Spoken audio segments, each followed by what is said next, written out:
So as you can tell from the loadout, yep, we're going back to our roots. We're going back to D2 Vanilla 2017 Time Warp build. Better Devils, Manannan double primary with Sins of the Past, Leviathan rocket launcher. The reason why I chose the weapons, well, Devils and Manannan was the meta, but also Midnight Coop was as well. There was some other things. Warcliffe Coil was also a part of the meta, but we have Warcliffe Coil now. So I didn't see any point in using Warcliffe Coil, plus it's got poor ammo capacity. So I figured, you know what, right, we'll stick with the theme of Manannan, because what makes this possible, everybody, is that if you use a Void Primary of any capacity with the enhanced mod Volatile Marksman, you are allowed to, well, just with Volatile Marksman in general, you're allowed to get barrier rounds. Any Void weapon this season will give you barrier rounds. I'm using it with a hazardous propulsion build so that we can stun barrier champs with the scout, and the hazardous propulsion will synergize with the Sins of Past rocket launcher that I'm using from, you know, times gone by. So I'm going to do this start bit functionally different as opposed to what I've been doing it. I'm just going to clear out the starting champs, the barrier and the unstop and the initial arc boomer knights and acolytes. Then what I'm going to do, this is the difference, right, is I'm going to use Amplify buff to run past, take down these two Arc Knights. Yep, risking it for the biscuit, double primary, pushing up, being aggressive. Going to pop a barricade here, get pushed by these Thrall, which I did not see coming. That's fine, get rid of them. Now this is the distinction, this is the difference. The best way to defend against a Hive Tomb ship is to stand on top of it. Hey, who would have thought? Look at this. Look at how good this is. It's unbelievable. I was on a Hive geographical event today and got myself stuck as a Titan up on top. Done a little bit of a Hive discoveries. I was just, you know, minding my own business. I was like, hang on a sec. What can we do to improve the starting section? Because the Hive ship does actually kill you on the starting section, and can, even on Arc Titan. You can get unlucky with damage resist and then end up getting nailed by the ship, is what I'm exactly saying. Is this strat quicker? No, I'm not bothered. No, it's not quicker. No, not a quicker strat. I just figured I would show it off because it's actually you can actually repeat this. So look, we can use my rocket launcher, get ammo back because of the mod from the artifacts. Yeah, so you do get ammo back on multi-kill. It's not as good as you think, though, the multi-kill mod for rockets. It's more on that later. So, since you can stand up here, make the most of it. If you want to try and clear the barrier champ and things, try and do that. But, don't kill the Hive Guardian. Once you kill the Hive Guardian, you're going to have to jump down. That's why I'm not killing him. Yeah, you'll see this clip of yesterday. I uploaded a 30-second clip from yesterday of this. Because the Tomb ship has a rotation and it's based on adds, believe it or not. It's not based on champs, it's based on the amount of adds you've cleared. Once you cleared a set amount of adds on this section, the Tomb ship will fly away. When that happens, I'm going to have my Fist of Havoc to be used on all the champs that are down below. And there's loads of champs. But my goal is to, yeah, you can get suppressed up here. That's surprising. Look at that. The Hive Warrior actually threw a suppressor. Suppressor grenades can one-shot, by the way. No matter what resistance you use. That is an automatic 1 KO.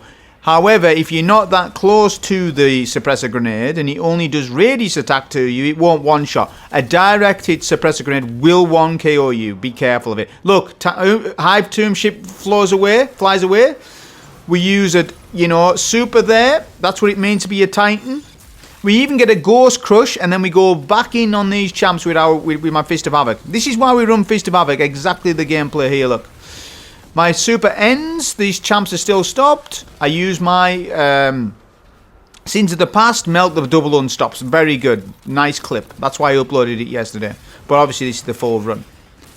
Okay, so now I'm going to push back a little bit. Hopefully I can maybe start dealing with this barrier, but when the Thrall push you, you know, you've got to time your void shots, because obviously your void primary, whatever you go with, you've got to get crits. You've got to time your crits. You can't just say, oh, well, my scout has barrier and it's void. Well, yeah, it does and it doesn't. You've got to get volatile rounds to be procced. If volatile rounds is not procced, you will not stun barrier shield. So, maybe focus some of the Boomerites and the ads if you're doing it in this exact fashion. Obviously, the goal would be to run Tinas. Everybody else should be running Tinas. I'm running Better Devils because of the theme of the video. D2 vanilla meta build was double primary. I will use Devils here and there, but obviously it's not spammed to how much you would maybe have liked it in the video. You got to use a little bit of common sense. I can't just use Devils for 99% of the video. It's got no mods. Better Devil hand cannons have no mods this season, people.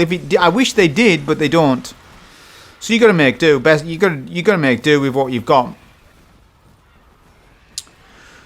But yeah, I'm just clearing out these Thrall. I've got a super to use, and you can see that I'm eager to use it. I'm going to get a nice stun here with Sins and then pop super over the top, because I was wanting to get rid of the unstop.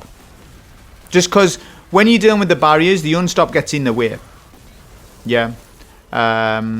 Remember, I haven't got Tinas on, so the strategies are just a little bit because I'm double primary. Things have to be more centered around the barricade. Things need to be centered more about volatile rounds and stuff like that. Things need to be managed for unstops because I'm unstoppable rocket. I haven't got Tinas on. That is intentional. I've already showed you Tinas all season. Look at that damage there. So we get a good barricade up. The damage, by the way, from Sins of the Past is crazy good. It's really good. It's crazy. And what you need to realise about Unstoppable Rocket is if your rocket launcher, whatever it might be, Dragon's Breath, Galahorn, Well-Rolled Legendary Rocket, any area of effect damage that rocket also does is counted as unstoppable rounds. In my case, Sins of the Past has cluster bomb rockets, cluster bombs. Cluster bombs, if it hits a unstoppable champ, will stun the unstop. Crazy, right? Hey, cluster bombs, they're alright in PvEs. It gets a lot of bad rap. I'm using a 2017 rocket and actually doing rather good with it. What does that say? That says that you don't have to always run a bait and switch style rocket. You know why I know it? Because I'm not doing that now. Obvious, isn't it? Cluster bombs, no. Whilst yes, it needs a buff. It does need a buff. Of course it does. Look at that. What's that fist there? I don't know what that was, but that was weird. But yeah, you know, cluster bomb rockets are much better than what you probably think. See, what you need to really understand is it's not really the role that you're using on your rocket. It's whether you've matched the surges and whether you've got Unstoppable Rocket on. You need to overcharge your rocket launcher. That will then allow it to do decent damage in any solo GM, in any capacity. Bear in mind, let me remind you, look at the damage. What was that damage? Crazy damage with Hazardous and Sins. That is a clip. Look at how good that was. The stairs strat. Now this video is similar to the other video that I did. Well, it's similar in terms of strategy, right? But, positioning. But no, but the strategy is different, isn't it? Look at that melt there. So because of Exodus rockets from propulsion, it's buffing my rocket launcher to do its sizable damage. So, let's review it. Sins of the Past is getting overcharged from Unstopped Rocket. If it wasn't Unstopped Rocket, it would still get overcharged because it's Arc Surge this week. Those two mods don't stack, but what I'm saying is Sins of the Past is overcharged in this run. Therefore, it's doing the 25% more damage. Not only that, it's getting buffed with Hazardous Propulsion, making this probably one of the best rocket launcher builds in the game. If not the best rocket launcher in the build, the best rocket launcher build in the game. It is this. It absolutely is. You could make an argument for Radiant Dance Machines a little bit, because you can keep dodging quite a lot. Yeah, but this is better overall long term, because you keep getting Exodus rockets, so you're going to get just more damage, you know, from a range with this. Okay, so Burden Room. I'm not focusing too much on ad spawns because I give you the foundational information the other day, didn't I? This is just a repeat run of it, but with a different loadout. Dunk 1 tribute first. Don't dunk 2. You've messed your run up if you've dunked 2. I can only guarantee there's people that are dunking 2 tributes on their first dunk, or even 4, and you've messed the entire room up if you do that.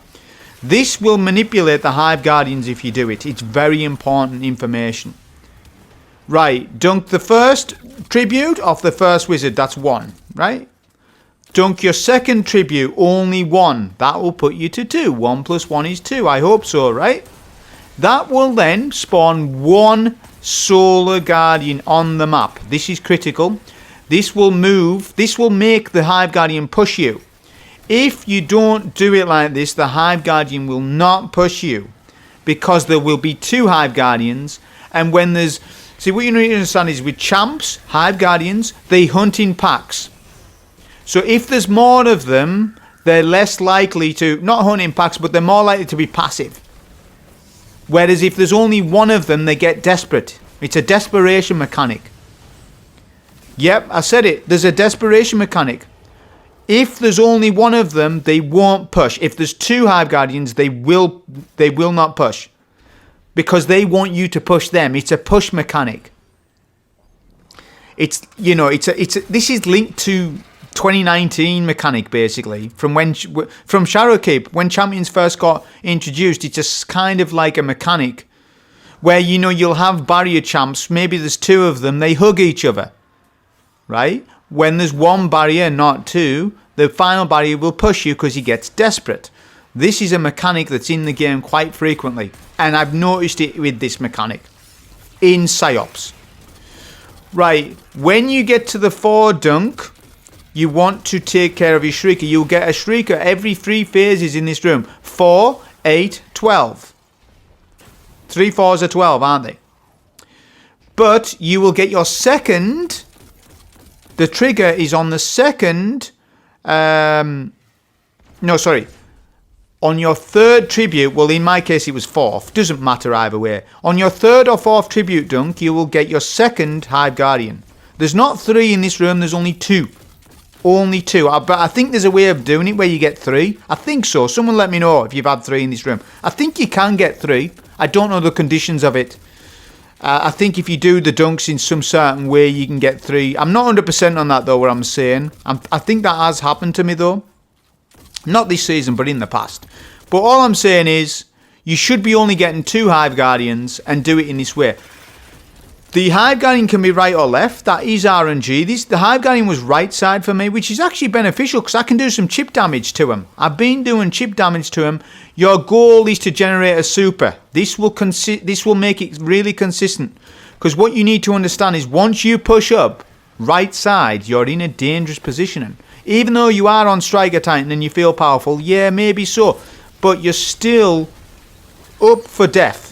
Think of it as like risk of death, yeah? So at the stairs, there's no risk of death really. 10% risk if that Hive Guardian kills you with a Blade Barrage, maybe. But then once you start pushing up, it gets a 20% risk, 30% risk. Is there a Drain Wizard? Right, boom, it's a 90% risk of death then. But you've got a super to pop if that happens. So you need to plan ahead. Is there any Drain Wizards when you push up for your second Hive Guardian? In my case, there was not. You use super to confirm the Ghost Crush. That's why you don't use T-Crash. You don't need T-Crash because T-Crash is basically a hindrance to your run. Don't run it. It's a massive hindrance. Solo GM, T-Crash, Psyops Moon, there is no requirement at all for it in this run. The only requirement is to stay alive. You see the 17 revives on the right hand side, new Blueberry Guardians, yes? Well, I can't use them, I'm solo.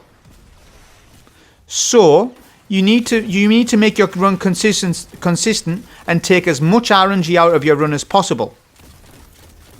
There's easy ways of doing that, but you need to know that you hindsight information in advances.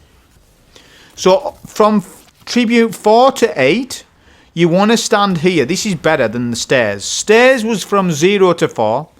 Back of the map is from 4 to 8. And from 8 to 12. For tributes. Because look, the wizards will come middle. If there's 3 wizards alive, 1 will come mid. If there's 2 wizards alive, 1 will stay left, 1 will stay right and be annoying for you. If you can get a wizard rounded up in middle though, that will help you. Because look, when you push up as well, use your flashbangs to collect those tributes. Blind those ads as you collect. If there's a damn night where you're dunking, blind them, use a rocket or two, no problem. If you were using Dragon's Breath is very useful in this GM. I already showed you that. This runs for entertainment.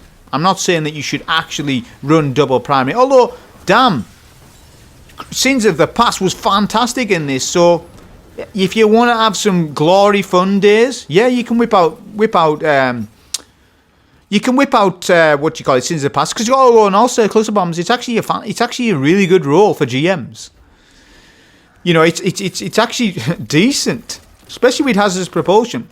What wasn't decent is, yeah, Better Devils wasn't decent in this because, well, there's no hand cannon mods, and this is a long range GM, but I still wanted to do a double primary GM. Yeah, that's the theme of the video. It's D2 Vanilla 2017. A lot of Guardians around. What I've noticed as well, there is D2 vets out there, but there's not many D2 vets that are still here. Do you know what I mean? There's not many. Overwhelmingly, most of the player base are Beyond Light players, from my experience. There was a massive influx at 2020. So most of you have 5 years experience. So most of you have missed all these amazing weapons that have a lot of personality and charm. Although some of the new weapons do as well. Some of them don't, let's be honest. There is some weapons nowadays that get launched that are just, they don't feel good. They have no importance to the game. Some weapons that's not the case for. But because the sandbox was so small in D2 Vanilla, there was some standout weapons that was so much better than everything else at the time. Menanin was one of them. Devils was one of them. I know there was Midnight Coupe, and there was always an argument between what was better, Midnight Coupe and Devils. I'll tell you, after this tribute I'll tell you which hand cannon was better. Honest truth. You won't like it, but I'm not bothered what you like. It's what the truth was. Right, use a super here after champs, because you get champs on tribute 8. This is final phase. That was a good super, that, by the way. That cleared the entire mid out, and I got a tribute. So your goal is two things: clear middle out and get to the back of the map, or the entrance to the map, depending on how you look at it. You will get ogres on this phase, ogres and knights, quite a lot. Be careful of ogres. There's not many ogres in this room. You might get 1 or 2 maximum. Yeah, just keep your wits about you for that. When you collect, if you are going to collect a tribute, make sure that there's not many knights or ogres alive, and that you've got Spark of Haste proc. I've got Spark of Haste left hand side. That's damage resistance. That's actually a very good mod for this. Talk more about that when I get to the final boss fight. It comes in really good for Spark of Haste, very good for spear collecting, which that's your main mechanic in this GM. So you may as well spec for spear. May as well spec for easy collection of spear. Spark of Haste goes on for that.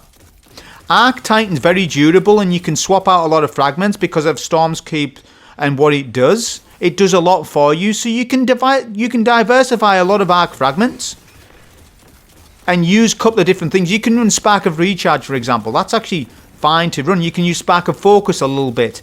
You can use Spark of Haste like what I'm using here. You can use Spark of Beacons if you're using an arc weapon. You know, so there's some diversify thing that you can do with fragments for Arc Titan. It's not absolutely set in stone, although there are some really good ones. I'm using Spark of Haste amplified buff to run past the ogre. He can't even hit me. I dunk 3 because you can only dunk 3. You can't dunk 4. Then I use super, collect my 4th. Look at how we've done that. See how we've simplified phase 3 there very easily by just collecting 3 essences, using amplified and Spark of Haste to run past all the ads, basically, pretty much. Yeah, and then using a super at the very end to collect the final tribute, because you can only hold 3, you can't hold 4. Then you dunk, all ads despawn apart from a couple of acolytes, run past. I've got max heavy, there we go. This section there'll be 2 unstops and the adds to pre-damage. Now I'll talk about the hand cannon meta in 2017. Now, I might get a little bit in trouble for this, but look, this is how I see it. GM Nightfalls were not called GM Nightfalls in 2017. This is a little bit of history beyond light players. It was called Prestige Nightfalls, which was basically the equivalent of GMs now. In actual fact, they were maybe slightly harder than what we've got now. I'm just being honest. Don't shoot the messenger. I'm just being honest. Prestige Nightfalls were tougher than GMs. At least nowadays GMs. They were. Don't argue it, because I was there. You can't say no, because I've got videos on it. I was there. I was part of it. And Rampage was a perk on Midnight Coup. Yes. Now, Rampage did proc very well in Lost Sectors and mid to early game content. However, Midnight Coup, I can wholeheartedly tell you, the OG role with Outlaw Rampage was not as good as Better Devils in 2017 to 2018. Better Devils was the better weapon because Explosive Payload was a better perk for Rampage, better than Rampage in endgame GMs. Why? Because of perk activation. Rampage did not proc very well in Prestige Nightfalls. That was then, whereas Explosive Payload procs on bosses, mini bosses, red bars. So it's just a factor of you know, back then we had to think clearly, like, what's more perk up time? That was what the thing was back then. Yeah, and the more perk up time was Explosive Payload, and that's still true to a point to this day. However, Explosive Payload has been power crept by Kinetic Tremors. Basically, Kinetic Tremors is your Explosive Payload nowadays.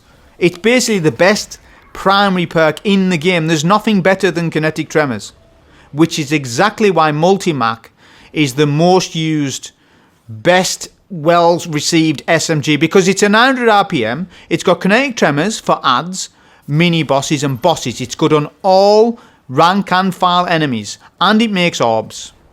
It's not just because of Multimac, it's because it's got Kinetic Tremors. I can guarantee you, if Multimac did not have Kinetic Tremors, it would not be nowhere near as good as it is. That's what I'm on about. The perk up time of Kinetic Tremors is that much better than anything else in the game.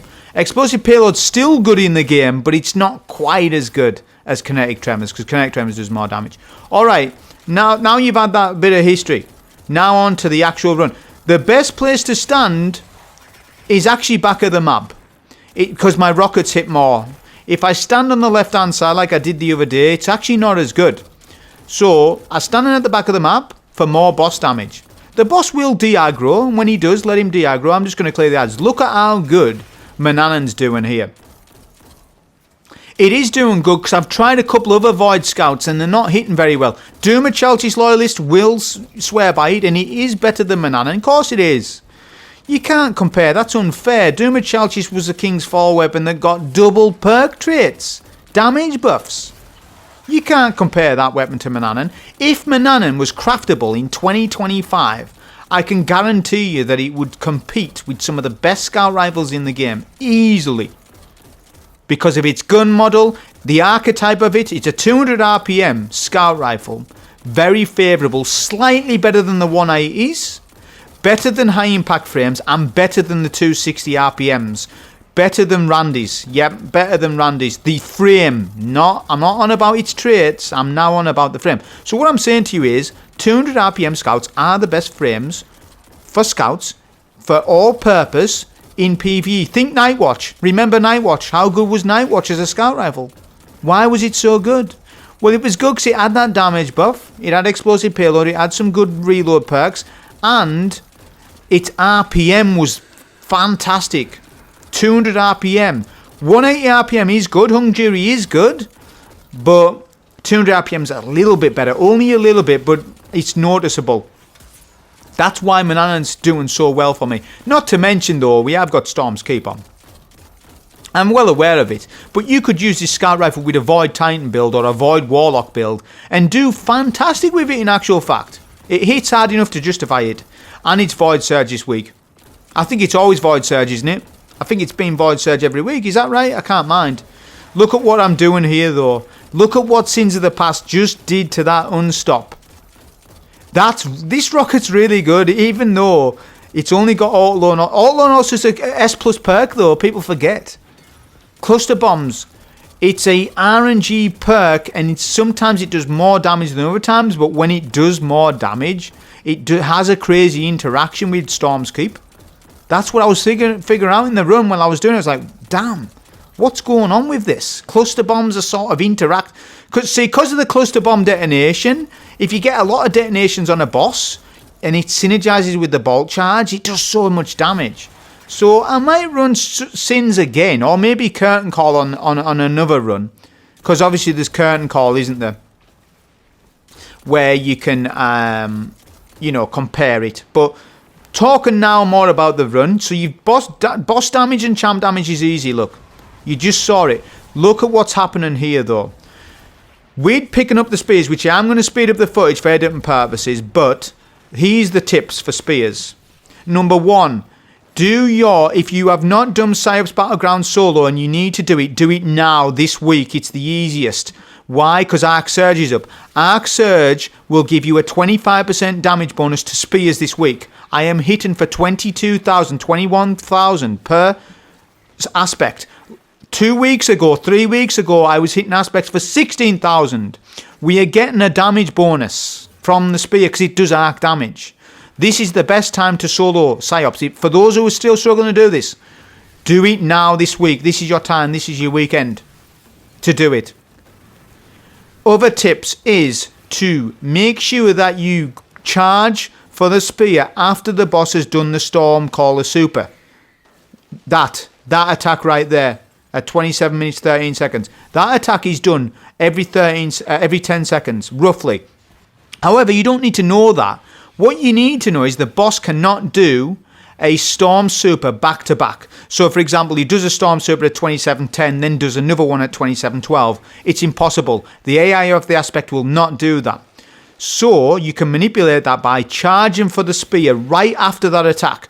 That will mean that you will not die. Look, boss does attack. Boom, shoulder charge in mid, turn your camera, collect the spear, have an exit strategy like this sometimes, and then you can make sure that you do not die at spear, because this is where 99% of you will die. Definite. I've spoken to too many people about Psyops Moon this week. Not this week, this season, should I say. And 90% of you said, yeah, I'm dying at the spear. I'm trying to collect the spear, and the aspect kills me. Well, those tips. Spark of Haste will help you survive as well. Because when you're running, you get a damage resist. Okay? And you got amplified. Get amplified via your barricade with Storm's Keep, then run. That means ads are less likely to hit you, and you get 15% DI. And I think it does stack with Spark of Haste. It should do. Resistance mods do. I don't know what Spark of Haste resistance is off the top of my head. I would have to go and check. I ain't checking it right now because I'm doing live commentary. But yeah, Spark of Haste was really, favourable to me in this run. If I do any arc runs this week on Hunter or Warlock, I may run Spark of Haste again. It's actually really clutch for collecting spears on the middle spear. Also on the right spear. Okay, next section of damage. Same thing, I'm standing from the back of the map. But I am recognising the boss is being a little bit funky. Whereas if you notice on phase 1, the boss was traditionally in mid. Now the boss is left hand side. But when that boss does push, look at that damage, man. Hazardous rockets hit from here. You can follow up your rockets with your own Sins of the Past rocket or whatever rocket you're using. You do massive damage. Just look at that chunk. Look at the chunks with clusters. And people are telling me clusters is rubbish. No, it's not. They're not rubbish. They need a buff. I want Bungie to buff cluster bomb rockets. I want a cluster bomb rocket meta at some point again. Yeah, I want to experience that 2017 meta again in some capacity. And I think they can do that. Not only that, there was a cluster bomb rocket in Wrath of the Machine 2016. Yeah, there was a cluster bomb rocket for that. So whenever cluster bomb rockets has been a meta in Destiny franchise at all, it's always been a fun and memorable time. Whereas like lasting impression rockets, they're not fun. I've never found myself using lasting impression rockets and been saying to myself, man, this is a lot of fun. Although they do damage, and there was a lasting impression rocket meta with Izanagi's burn, it wasn't fun in my opinion. I don't like lasting impression. You know why I don't like it? Because it kills you. If you're close to the cluster bomb, if you're close to it, which sometimes you do get close to champs, lasting impression kills you. That's why I don't really like it that much. I like other perks other than lasting impression. Yeah. But what I'm saying is, it would be such a fun thing to experience a cluster bomb style rocket meta maybe after Frontiers. Because this is what Bungie does. They cycle weapons in and out. You know, we're in a linear fusion meta right now. What's probably going to happen is linears get slight nerf in frontiers, rockets get a buff, and then we go rockets and snipers maybe go back to a rocket and sniper meta type thing. And that's what they'll do. They have to do that to keep the game fresh. Okay, double aspect is the hardest part of this GM, no doubt about it. The goal that you want to do, the trick to make this a lot easier on yourself, is to relic damage only the left aspect, not the right.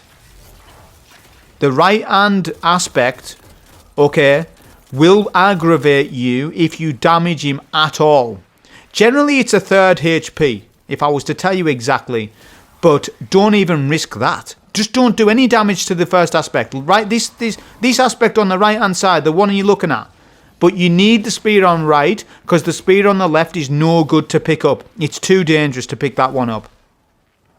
Well, it isn't, but it is, if you know what I mean. You know, make your life easier. This is the hardest part. So go for the right spear and kill the left aspect. Yeah? And then just keep doing your relic damage, look. Now, you can stand on right, and I was going to, but look at where my aspect is. He's really damn close to right hand side on this run. So there's a bit of RNG element to this aspect on right hand side. So I was scared that he was going to do his storm attack where I'm standing on right hand side, and he could. There is a risk of death there is. And because the run was such a good run leading up to this, I was locking it in. When I say lock in, I mean, yep, nothing's killing me in this run. I would have to have a power outage for me to die right now. I've locked this run in now. I'm not dying on it. I've locked in. Some GMs I don't play like that where I lock in. Sometimes, you know, I roll the dice with stuff. But this mini part here with the double aspect, since I'm done, it's 33 minutes in. After double aspect, I'm done. So I was like, yeah, I'm not going to play too hyper aggressive on this bit. I'm going to dial it in a little bit and lock in and make sure I don't die. Just because I was a little bit frightened on how close the aspect was, yeah, to the right hand side. He was a bit close, let's be honest. So yeah, I was just like, yep, screw that. I'll just finish off because my spears are doing more damage anyways, so I can take more time and more liberties on this run. Because I'm doing 25% more damage with my spears, I can take more liberties and safely damage by doing some teleports, yeah, with the spear, and just doing this. Because once the first aspect is killed, it's GG's. You should not die now. Left hand spear may have some acolytes. I'm actually just going to super because I didn't know how many ads were here, so I'll just do it. Notice what just happened. Pay attention. Pay attention to this bit. This is really important. This is why you run Path of Ambition. Just watch this damage. I'm doing spear damage, 21k.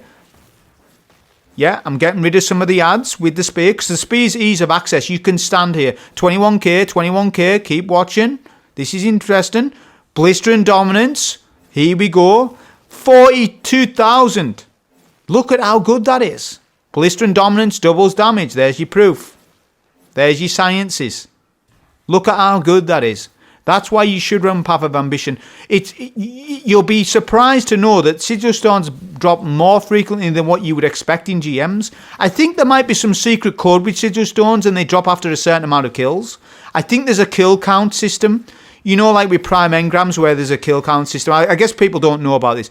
Prime Engrams have a kill count system. So if you kill Ultras, you get a kill credit to your next Prime Engram. If it's an orange bar, you get a kill credit. Red bars are worth less points. I think nobody knows about this, but I am suspicious Sigil Stones have a kill count credit, right? Where you kill so many ads, when you get to that kill count, you get a Sigil Stone. Now you can buff it with Sigil Stone armor, but I've already tested it. Sigil Stone armor is not even worth it. It's not worth it to really run it. You get a 40% buff. It's not. There's something funky going on with it. I've already tested it a few weeks ago, and I come to the conclusion, you know what? It's not even that worth it to actually run the Sigil Stone armor. Just go with the base value and run your God Roll armor. It's so much more important to run God Roll armor than it is Sigil Stone armor in GMs. You need good stat distributions. It's so much more important. You will get plenty of Sigil Stones. It's probably about... I'm getting about 10 Sigil Stones per solo GM. I have noticed that pattern over the last 4 weeks. So that would indicate to me there's some sort of kill count invisibility mechanic for it. I don't know, I haven't worked it out yet. You would need to be testing done on it. Not that I'm going to, I'm just noticing a pattern to it. And I'm just saying, look, at times when no sigil stone buff happens, you can strategize around it and melt champs massively, or melt a boss massively because of it. Look at the damage we're doing. I couldn't even commentate on it. Very easy to do the damage just from range with Storm's Keep. I'm going to use a super to crush the ghost. That's why you've got Feast of Abacon, so that you can definitely get the ghost crush without dying, and you get an overshield with Prox Wardlock. Yeah, that was a solo GM with the 2017 meta with Better Devils, Hand Cannon, Mananan, Scout, and pleasantly surprised, Sins of the Past was doing fantastic damage in this, way more than I expected. That was a run of this, hope you enjoy, thank you.